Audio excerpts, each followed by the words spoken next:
was taught at between the age of 8 and 10, I was being taught to play classical guitar. But at the age 7, about 7, I was being taught piano from an older cousin, Clinton Shallow, who was also Zig's older brother. On the corner from my house, on weekends, there would be all of these neighborhood guitar players who used to get on in that house on the corner. They would be playing guitars all night long, you know. So I think that would probably be the reason behind asking for a guitar. The deal was that I had to take lessons. But okay, when my mom created this idea, which was okay with me, they bought the wrong guitar. They bought the wrong type of guitar. They bought a guitar with the gut-head strings, which leaned to be a classical guitar. And so when she talked to the guitar teacher who I was going to, Mr. Brown, his name was Hamilton Brown. He, his idea was I had a classical guitar, so he's going to teach me how to play classical music. So now I'm being taught how to use this as a way of playing this instrument. So this is what I was going for. One day, this was like into my second year. I was coming up on 10. I took a shortcut, well, not a shortcut, but a detour from my normal route to go to catch the bus to go to Mr. Brown's house, which was, we stayed on Perdita Street. There was a bus stop at Galvez and Perdita. So I turned at Johnson Street, I believe that's what it was, and walked up one block. When I got to the corner of Grandview and Johnson, I heard guitars. And I said, wow. So and they were playing, some bluesy stuff, the St. Louis Woman and stuff like that. I think it was St. Louis Blues, I believe was the first song I heard. So I kind of turned that corner just to go see what it was. And it was this guy named Benjamin Francis, we all know him as Papi, and his grandfather sitting on the steps playing acoustic guitars. So, and immediately the first thing I noticed was his grandfather was playing like this. I say, whoa, I'm playing the wrong music, because that's the songs I want to be playing, and his grandfather was playing like that, and I say, oh, hey, school's out. I knew that at that point that changed my whole life, Because I had learned how to play classical formula, I had always been playing bass anyway. And when I started studying with Papi from, probably 11 until I moved away from him, we would swap off. He would play guitar, but he wanted to be a bass player also. He was a bass player, not wanted to be, but he was a bass player. So, he'd play guitar for a while, then he would switch over and want to play bass, so to keep his bass chops up. So that's the way, I believe that I was playing bass from the beginning. My first band, the first band that I ever really played in as a band was with a gentleman named Herbert Wing. He had a band called the Royal Knights. And I was good. I was absolutely about 15 or so when that was going down. And he was playing fraternity houses, frat houses on Broadway.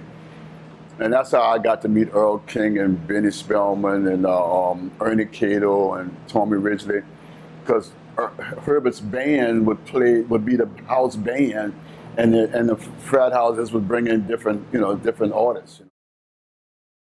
The band that eventually became titled the Meters, we started playing. Art Cam got me. I was playing with Irvin Bannister and the All Stars at that time at a club called a Cindy Club on Galvez and Washington, and right off the corner of Galvez and Washington. But across the street on the corner was like a key club called Charlie's Corner, and that's where Fats Domino and all the upperclassmen would hang out at. You know, Art Neville being one of those upperclassmen. This one particular night, Fats came over and sat in. Well, Art Neville was across the street at the club with him, and Art came over. That's when Art saw me as a bass player for the first time. And at the end of after Fats had been done, Art came up to him and told me, said, "Now that's the instrument you should have been playing." I said, "Well, I've been playing it for a while, you know." And then he asked me if I wanted to gig, you know, and he said he was just ready to start a new band, and he wanted to know if I wanted to play in it. I said, I said, yeah, absolutely. And we played for about probably like 4 or 5 months with that band, and then Glenn had to go off to have a minor surgery that was going to take him out for about 10 days, 2 weekends basically. For those 2 weekends, Zig came in as the drummer. Zig at the time was playing with Deacon Jones' band. Zig came in, played those gigs, and it was like a whole different, the music just kind of like opened up into a new door, and just another doorway opened. And it was like, wow. And we ended up in the French Quarters at the Ivanhoe on Bourbon Street. Now, all the time, we didn't know it, but, you know, Alan Toussaint was peeping in the nightcap, checking us out and stuff. And on Bourbon Street, back then, you just can drive your car down Bourbon Street. The doorman used to always tell us that Alan would sit out by the curve in his Cadillac convertible and listen to us play, you know. While on Bourbon Street, Marshall Sehorn, Alan Toussaint's partner, approached us about doing some recording for Alan. Alan wanted to check the band out. You know, he said Alan had been checking the band out, but he wanted to see how we responded in the studio.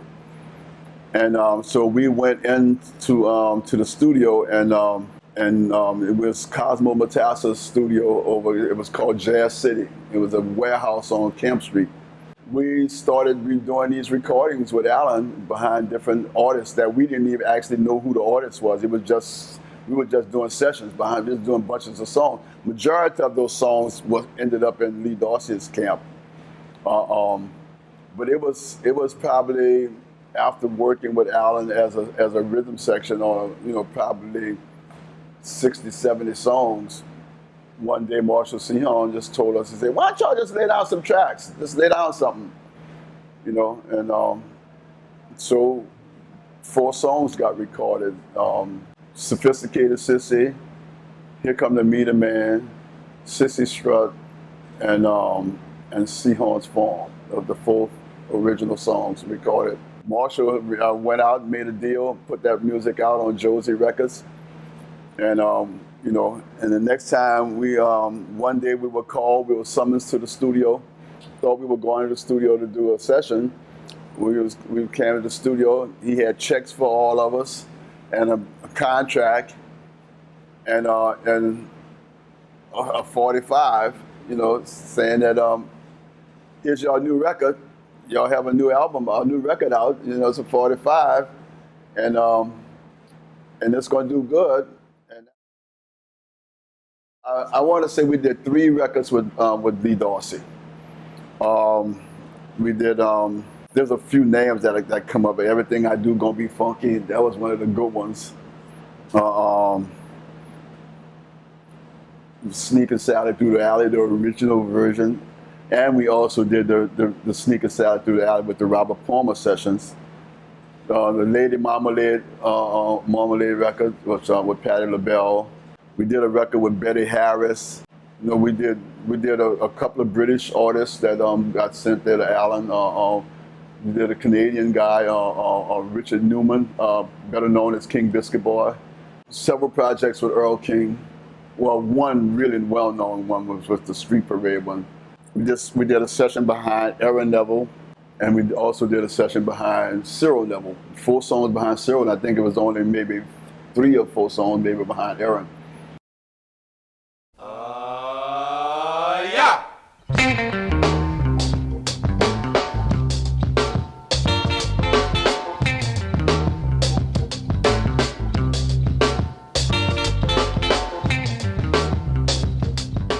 Sissy Strut, you know, the song itself, it was a series of licks, you know, 2 licks that got pieced together, and it was like the actual arrangement didn't happen, you know, like lick A and then lick B, and then, you know, we just kind of like worked at it, you know, and worked at it, and then taped it. And so as it went down, that's what it was.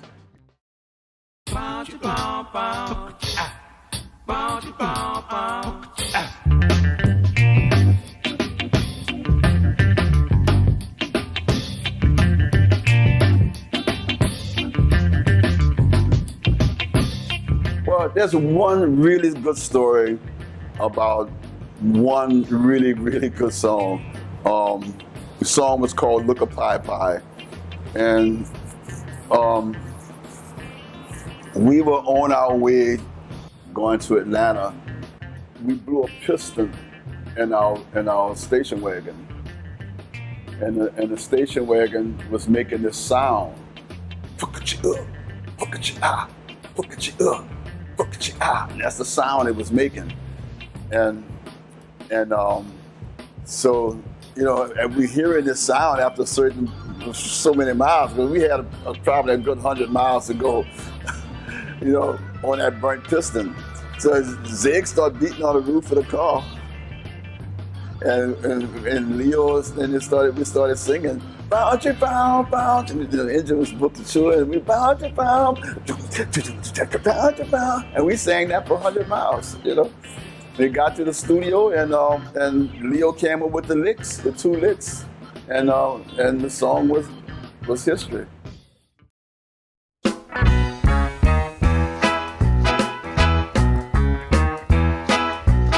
Hey, lamba, crawfish and too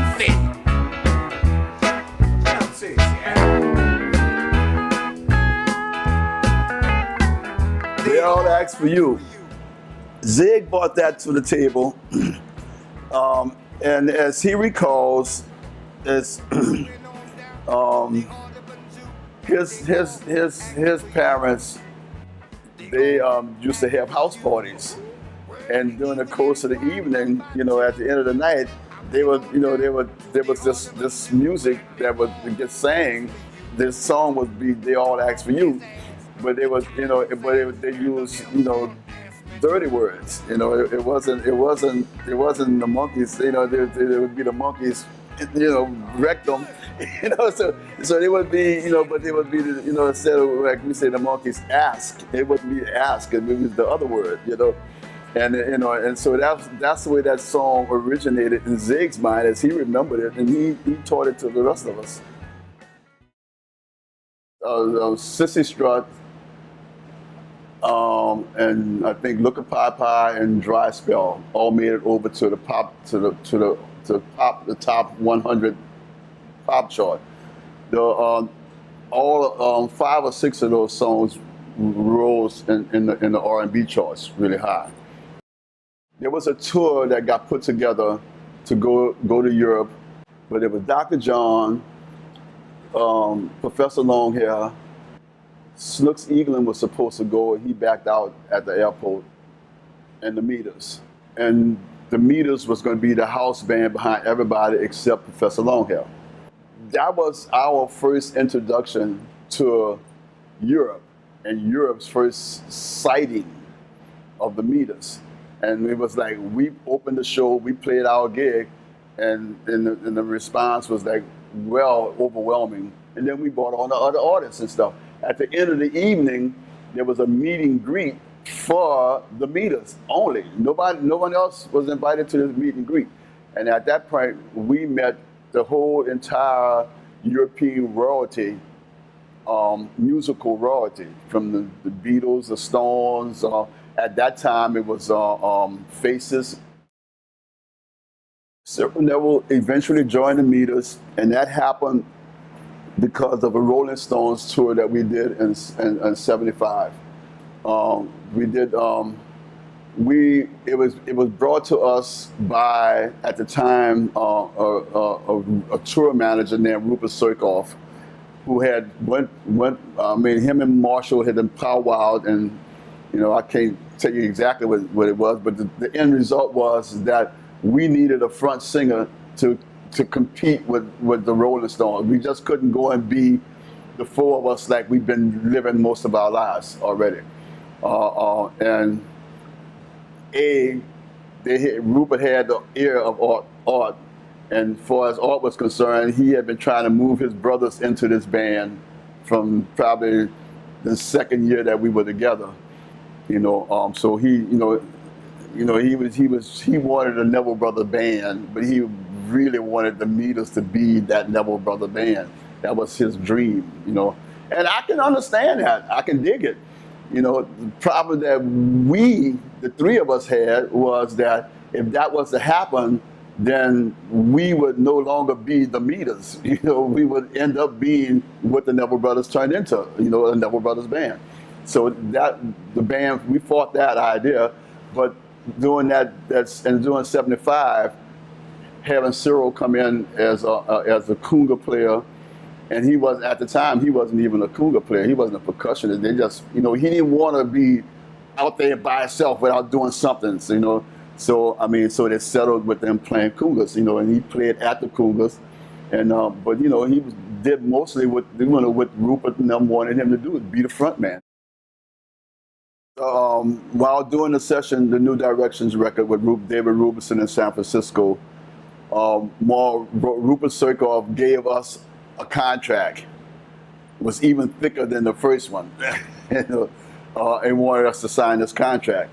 Well, Art signed the contract, and the rest of us didn't. And at the time, the idea was that because the Meters and the Neville Brothers combined recorded a record called the Wild Chapatulas. The Wild Chapatulas record was starting to make noise. Rupert had convinced Art that if those guys don't want to follow up, man, we can go with the Wild Chapatulas, because that's happening. This Meter stuff ain't happening right now. It's like questionable. Although Warner Brothers had just spent a whole lot of money getting David Rubinson to be our producer, and also 2 songs on that record was already earmarked to be hit records. They was going to push them, but because we didn't sign the contract, Art quit the band. My drug abuse was absolutely known to the world.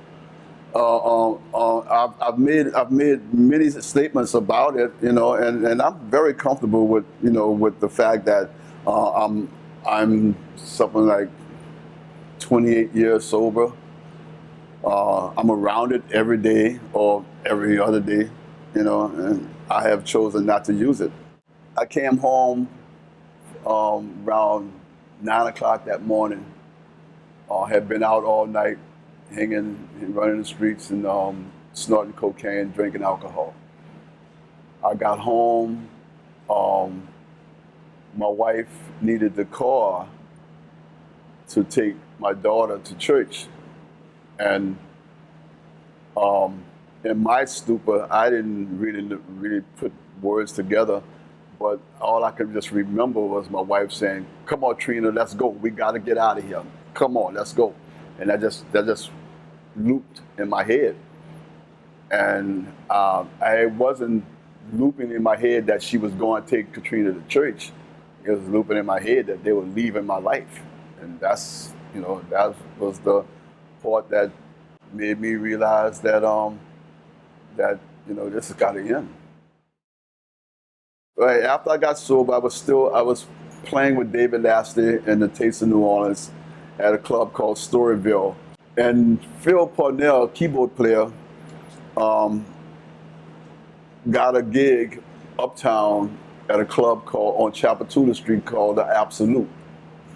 And it was a restaurant that wanted to put live music in there on a Saturday night, and so we played one week, I believe, and the next week, the owner of the club wanted to promote the gig, and he wanted to use my name. And it was like, I was being the diplomat. And I said, no, man, this is Phil band. You can't use my name. It's got to be Phil Parnell. And the guy said, yeah, but nobody knows who Phil Parnell is. They know who George Porter is. I said, it can't be that way. This is his band.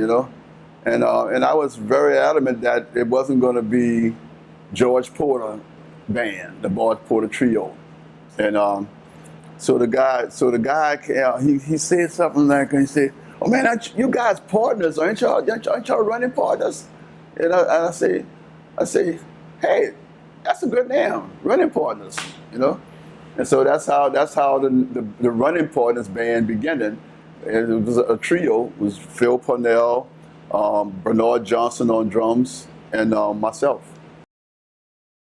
The project that we did as Geo Leo in New Orleans, that Mardi Gras, caught the eye of Quint Davis. But we got invited to play jazz, but the 2 nights before Jazz Fest, we played Jimmy's Club uptown with the keyboard player. Now that particular night, we had John Otan on keyboards rather than Targanowski. He wasn't available. John Otan played keyboards. Well, that night, Art Neville came to the club. Came out to the club, and basically it was like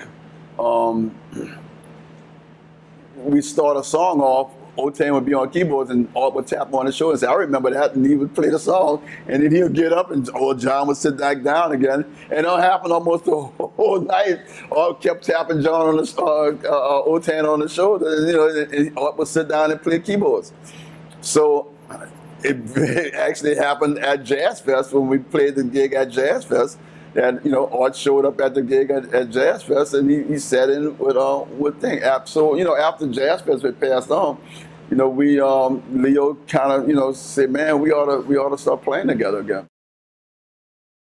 The night before the city started a mass evacuation, I played across the street at the Maple Leaf for what they call the Midsummer Mardi Gras, I believe. And myself, Teresa Anderson, I can't remember who everybody was in the band, but we kind of played till like 4:30, 5 o'clock in the morning that night. And I got home, and the air had that smell of water and that fresh moisture, like tropical smell. I love the smell of that hurricane, the smell. And we went to bed, and I got up.